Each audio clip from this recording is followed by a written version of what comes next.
क्या आर्थिक अपराध के मामलों में अग्रिम जमानत दी जा सकती है?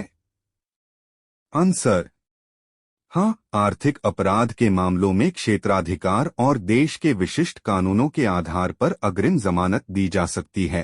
आर्थिक अपराधों में आमतौर पर वित्तीय अनियमितताएं, धोखाधड़ी, गबन, मनी लॉन्ड्रिंग, सफेदपोश अपराध और इसी तरह के अन्य अपराध शामिल होते हैं जिनका वित्तीय प्रभाव होता है।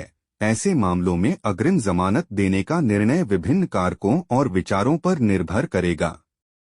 आर्थिक अपराधों के मामलों में अग्रिम जमानत देने पर विचार करते समय अदालत आमतौर पर निम्नलिखित कारकों को ध्यान में रखेगी।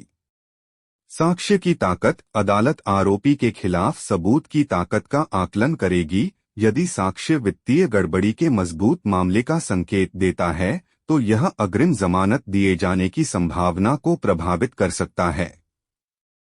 उड़ान जोखिम: यह संभावना कि अभियुक्त गिरफ्तारी और अभियोजन से बचने के लिए अधिकार क्षेत्र से भाग सकता है, आर्थिक अपराधों के मामलों में एक महत्वपूर्ण विचार है।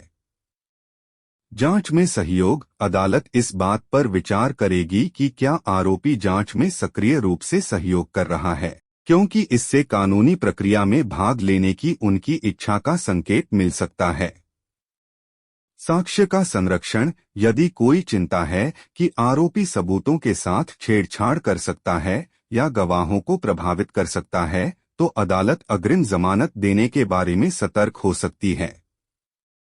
अपराध की प्रकृति: आर्थिक अपराध की प्रकृति और गंभीरता के साथ साथ संभावित वित्तीय प्रभाव को भी ध्यान में रखा जाएगा।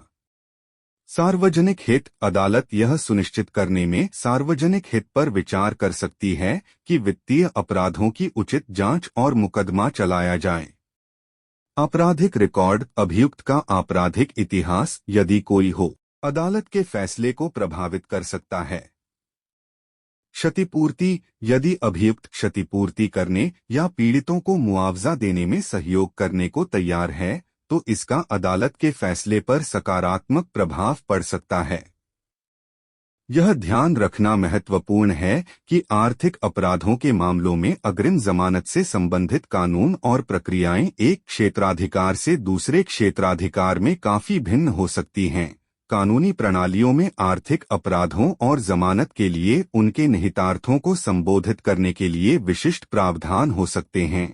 यदि आप आर्थिक अपराध के मामले में संभावित गिरफ्तारी या कानूनी कार्रवाई का सामना कर रहे हैं तो आर्थिक और वित्तीय अपराधों में विशेषज्ञता रखने वाले कानूनी पेशेवर से परामर्श करना उचित है। वे आपके अधिकार क्षेत्र के विशिष्ट कानूनों और प्रथाओं के आधार पर मार्गदर्शन प्रदान कर सकते हैं।